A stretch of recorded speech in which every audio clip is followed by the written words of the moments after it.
Jean Bosco naît dans une famille pauvre de la campagne italienne, au début de l'époque contemporaine.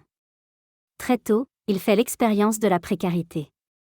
Son père meurt alors qu'il est encore enfant, laissant sa mère seule pour élever ses fils. Cette femme de foi profonde transmet à Jean une confiance inébranlable en Dieu et un sens aigu de la charité. Dès son enfance, Jean est habité par une intuition claire. Il se sent appelé à consacrer sa vie aux jeunes, en particulier aux plus pauvres et aux plus abandonnés. Il observe autour de lui des enfants livrés à eux-mêmes, sans instruction, sans avenir, souvent attirés par la violence ou la délinquance. Son cœur se laisse profondément toucher par cette réalité. Jean comprend très tôt que pour aider les jeunes, il faut d'abord les aimer. Il développe une pédagogie simple, fondée sur la proximité, la confiance et la joie. Il joue avec eux, leur parle, les écoute.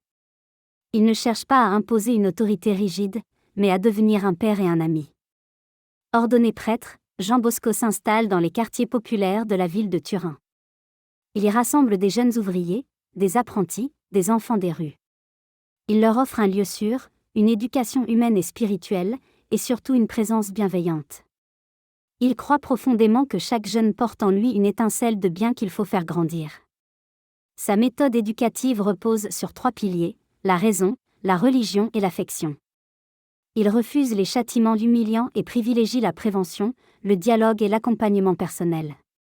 Cette approche novatrice transforme des centaines de vies. Face à l'ampleur des besoins, Jean Bosco comprend qu'il ne peut agir seul. Il fonde alors la congrégation salésienne, inspirée de la douceur de saint François de Sales. Cette communauté religieuse se consacre entièrement à l'éducation et à l'évangélisation des jeunes, particulièrement les plus pauvres. Malgré les difficultés financières, les oppositions et la fatigue, Jean Bosco ne se décourage jamais.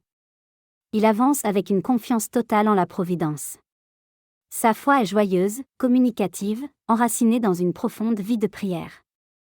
Jusqu'à la fin de sa vie, Jean Bosco demeure proche des jeunes. Il les appelle par leur nom, se souvient de leurs histoires, prie pour eux. Lorsqu'il meurt le 31 janvier de l'année 1888, des milliers de jeunes pleurent celui qu'ils considéraient comme un père. Saint Jean Bosco nous rappelle que l'éducation est une œuvre d'amour, que la sainteté peut être joyeuse, et que chaque jeune mérite d'être regardé avec espérance.